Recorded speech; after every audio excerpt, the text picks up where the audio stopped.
यह जो पांचों न्याय के बारे में बात की जा रही है, उसको लेकर के बार बार अपने विभिन्न माध्यमों से हमारी पार्टी भारतीय राष्ट्रीय कांग्रेस ने देश के सामने ये रखने का प्रयास किया है कि हमारी देश की बहुसंख्यक आबादी आज भी न्याय की संपूर्ण स्थापना से कहीं ना कहीं बाहर है। इसीलिए यह जो भागीदारी का न्याय है, उसमें हम जोर दे करके ये कह रहे हैं कि सबको गिनो, जातिवाद छोड़ो, भारत जोड़ो। सबको गिनना, सामाजिक, आर्थिक, राजनीतिक जो स्थिति है समाज की, उसमें लोगों का सर्वे करना। और आप सब जानते हैं कि भारत में जो हर 10 साल में जनगणना होनी थी, वो भी नहीं हुआ है। वो 2021 में होना था, लेकिन वो जनगणना हुई नहीं है। 2011 में जो जाति जनगणना हुई, सामाजिक आर्थिक जो सर्वे हुआ, उसकी रिपोर्ट भी सरकार के द्वारा जारी नहीं किया गया है।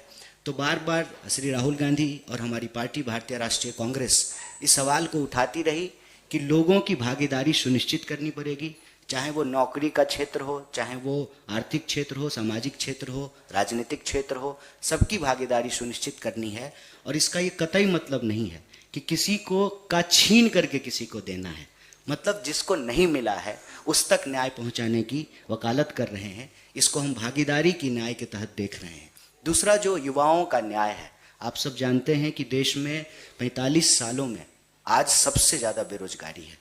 आए दिन जो है नौकरियों के बारे में यह सुनने को मिलता है कि कितने लोगों को नौकरी से निकाल दिया गया है, कितने बेरोजगार युवा जो है वो बैठे हुए हैं, लाखों पद जो हैं वो रिक्त पड़े हुए हैं सरकारी क्षेत्र में।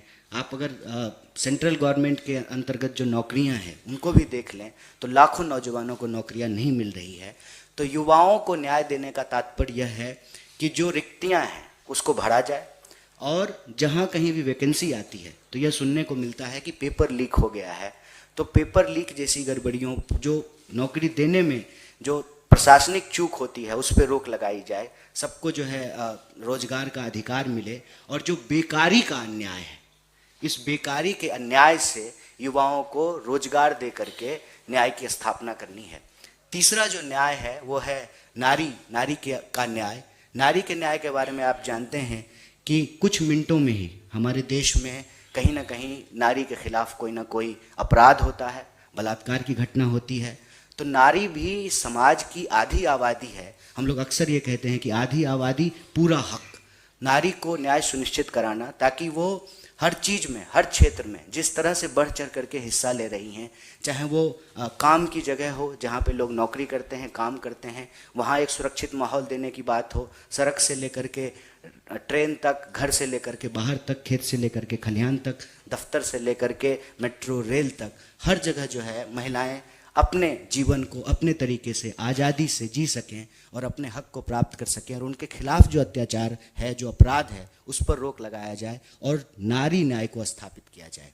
जो चौथा न्याय है वो न्याय है किसानों का। हम जानते हैं, सरकारी आंकड़ा अगर उठा करके देख लें तो एक साल में 12,000 से ज़्यादा किसान आत्महत्या कर लेते हैं।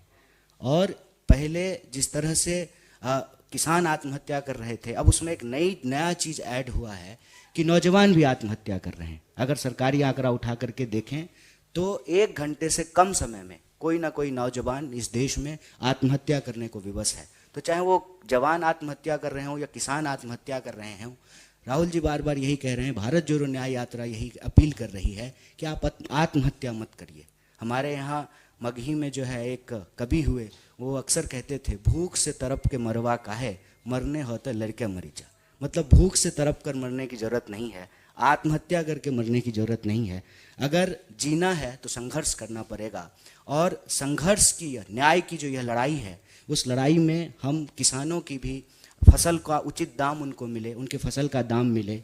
मतलब ऐसा क्यों हो रहा है कि नेता का बेटा नेता होना चाहता है, डीएम का बेटा डीएम हो रहा है, जो क्रिकेटर नहीं है उसका बेटा भी बीसीसीआई का सेक्रेटरी बन रहा है, लेकिन इस देश में किसानों को आत्महत्या करनी पड़ रही है। और अपना उनके खिलाफ जो कानून लाया गया उसको वापस दिलवाने के लिए 700 से ज़्यादा किसानों की शहादत हुई। आप सबने देखा कि दिल्ली की सीमाओं पे लगातार महीनों किसान बैठे रहे। तो किसानों को न्याय दिलाने के लिए, उनके फसल का उचित दाम दिलाने के लिए ये जो है किसान न्याय की हम बात कर रहे हैं। और 5वां जो न्याय है वो है श्रमिकों का न्याय। अक्सर हम लोग ये देख रहे हैं कि यहाँ भी आप सब लोग बैठे हुए हैं, आपको कितनी सैलरी मिलती है, चाहे पत्रकार हों या कैमरा पर्सन हों या आपके ऑफिस में काम करने वाले स्वीपर हों, ड्राइवर हों, और आपकी कंपनी के मालिक को कितना प्रॉफिट हो रहा है। तो आपको आपकी मेहनत का दाम नहीं मिल रहा है। मिनिमम वेज के कानून को लागू नहीं किया जा रहा है। यह नियम बनाया है सरकार ने कि 8 घंटा कोई मजदूर काम करेगा, 8 घंटा काम का, 8 घंटा आराम का और 8 घंटा रचनात्मक काम का।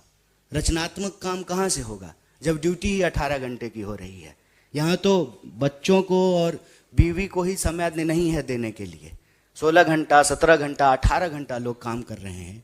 तो जो श्रमिक कानून इस देश में लागू किए गए कि 8 घंटे से ज़्यादा अगर 1 मिनट भी आप ज़्यादा काम लेते हैं किसी भी मजदूर को, चाहे वो टाई लगाने वाला मजदूर हो, चाहे जो है वो झोला लटकाने वाला मजदूर हो, 8 घंटे से अगर 1 मिनट ज़्यादा भी आप काम लेते हैं तो आपको 2 मिनट का वेज देना पड़ेगा, 2 मिनट का वेतन देना पड़ेगा। आप सब जानते हैं आजकल क्या होता है कि आप जाते ही साइन कराते हैं, वाउचर कोई और साइन कराते हैं, सैलरी कुछ और देते हैं और कोई जो है सिक्योरिटी नहीं है। ना जो है PFI दे रहे हैं, ना ESI दे रहे हैं, ना जो है काम करते हुए अगर कोई दुर्घटना हो जाती है तो उसका मुआवजा भी नहीं दिया जाता है। तो जितने भी श्रमिक कानून बनाए गए थे एक एक करके जो है उसको समाप्त किया जा रहा है और लोग मजबूर हैं। इतनी बेरोजगारी है और दफ्तर के बाहर इतना बड़ा लाइन लगा हुआ है कि कोई आवाज़ उठाने को तैयार नहीं है। और राइट टू यूनियनाइज जो एक डेमोक्रेटिक कॉन्स्टिट्यूशनल राइट है मजदूरों का, वो भी धीरे धीरे करके समाप्त कर दिया गया है। तो आज मजदूरों के सामने सबसे बड़ा सवाल यही है कि उनको उचित मूल्य नहीं मिल रहा है उनके काम का। वो मुनाफा पैदा करने में हिस्सेदारी तो कर रहे हैं, अपना मेहनत कर रहे हैं, पसीना बहा रहे हैं, श्रमिक की तरह दिन रात काम कर रहे हैं, लेकिन जो मुनाफा है उसका एक हिस्सा जो है वो श्रमिकों को नहीं मिल रहा है। तो श्रमिकों को जो है न्याय दिलाने के लिए तो यह जो 5 प्रकार के न्याय हैं, मैं फिर से आपके सामने दोहराता हूँ कि युवाओं को न्याय, भागीदारी का न्याय, नारी का न्याय, किसानों का न्याय और श्रमिकों का न्याय। ये जो 5 प्रकार के न्याय हैं ये इस देश के न्याय की लड़ाई में, न्याय के संघर्ष में 5 स्तंभ हैं और इन 5 स्तंभों से ही एक शक्तिशाली देश का जो है निर्माण संभव है। तो न्याय की इस पुनर्स्थापना के विचार को लेकर के ही यह भारत जोड़ो न्याय यात्रा लगातार चल रही है। नमस्कार, मैं हूं मानक गुप्ता। अगर आपको हमारा ये वीडियो पसंद आया हो तो इसे लाइक और शेयर जरूर करें और हाँ, हमें सब्सक्राइब और फॉलो करना ना भूलें ताकि आप देश और दुनिया की कोई खबर मिस ना करें। तो जुड़े रहिए हमारे साथ और देखते रहिए News 24।